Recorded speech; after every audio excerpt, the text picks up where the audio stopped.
আজকের পর্বে থাকবে মেয়েদের ব্রত কথার চৈত্র মাসের নীল ষষ্ঠীর ব্রত। এই ব্রতের ব্রত ফল, এই ব্রতের সময় এবং এই ব্রতের জন্য কি কি দ্রব্যের প্রয়োজন হয় বা উপকরণের প্রয়োজন হয় এবং ব্রত কথা, এই সকল কিছু নিয়ে আজকের পর্ব সাজানো হয়েছে। বন্ধুরা, মেয়েদের ব্রত কথা, একাদশী তিথি সম্পর্কে এবং হিন্দু ধর্মের বিভিন্ন দেবদেবীদের মন্ত্র সম্পর্কে আমাদের চ্যানেলে আলাদা আলাদা প্লেলিস্ট আছে। আপনারা যখন এইসব বিষয়ে অধ্যয়ন করবেন তখন অবশ্যই এই প্লেলিস্টগুলো ফলো করুন। নীল ষষ্ঠীর ব্রতের সময় বা কাল। এই ব্রত চৈত্র মাসের সংক্রান্তির দিনে মেয়েরা করে থাকে।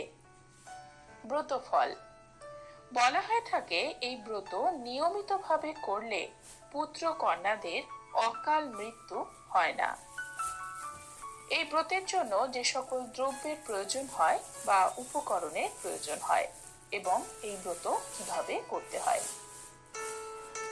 বেল পাতা, ডাব, বেল, শসা, আতপ চাল, আরো কিছু ফল। চৈত্র মাসের সংক্রান্তির দিন সারা দিন উপোস থাকতে হবে। উপোস করে থেকে সন্ধ্যের সময় শিবের মাথায় ডাবের জল ঢেলে শিবকে প্রণাম করে তারপর জল খেতে হয়। শুরু করছি ব্রত কথা। এক বামুন আর এক বামনী ছিলেন।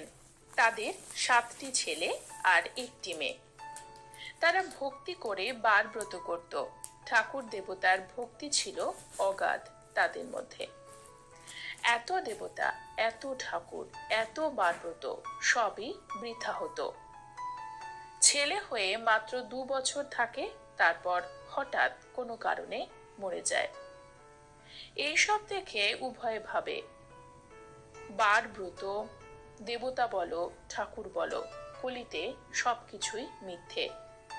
এই বলে তারা বাপ এবং পিতামহের বাস্তু ছেড়ে কাশীধামে চলে গেল। একদিন মণিকর্ণিকায় স্নান করে ঘাটের চাতালে বসে অদৃষ্টের কথা ভাবছিলেন বামনী। তাই দেখে মা ষষ্ঠী বৃদ্ধা বামনীর বেশ ধরে কাঁধে ভিক্ষের ঝুলি নিয়ে লাঠিতে ভর দিয়ে এসে জিজ্ঞাসা করলেন, বলি বাছা, এই দুপুর বেলায় গালে হাত দিয়ে কি ভাবছো? তখন বামনী বললেন, আমার যে দুঃখ তা তোমায় কি করে বলবো বাছা। 1-8টা নয়, 7-7টা ছেলেমেয়ের মা হয়ে সবকিছু হারিয়েছি।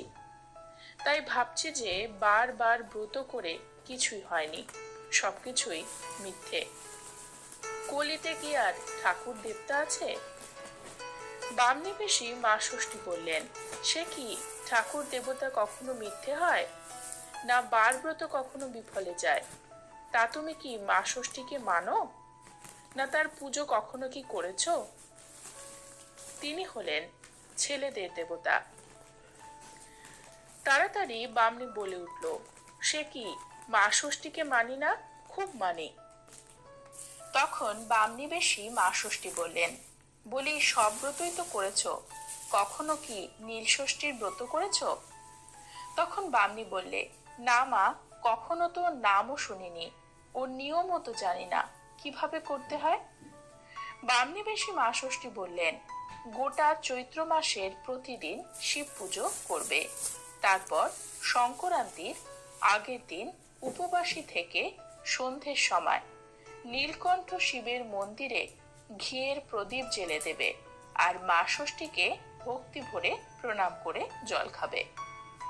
নীল ষষ্ঠী ব্রত করলে ছেলে কখনো মরবে না, এই কথা বলে মা ষষ্ঠী অদৃশ্য হয়ে গেলেন। বামনী কাশীতে থেকে চৈত্র মাস ভর প্রতিদিন শিব পুজো করতে লাগলো।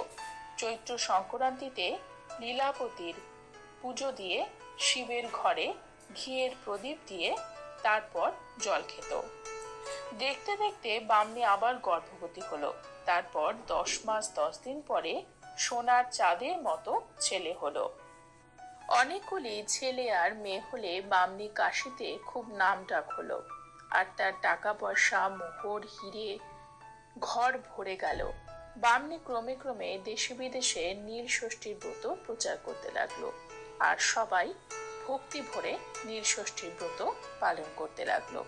ব্রতবিধি: এই নীল ষষ্ঠীর ব্রত পুত্রবতী রমণীরা করে থাকেন। চৈত্র সংক্রান্তির আগের দিন নীল, তার আগের দিন সংযমী হয়ে নিরামিষ খাবার খেতে হয়।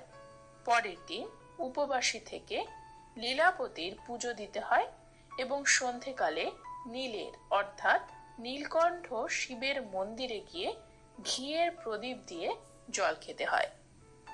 এই দিন অন্ন বা ভাত খেতে নেই। মেয়ের মায়েরা লীলাবতীর পুজো দিয়ে খেতে পারে, কিন্তু ছেলের মায়েরা তা পারে না। অথ নীল ষষ্ঠীর ব্রত কথা সমাপ্ত।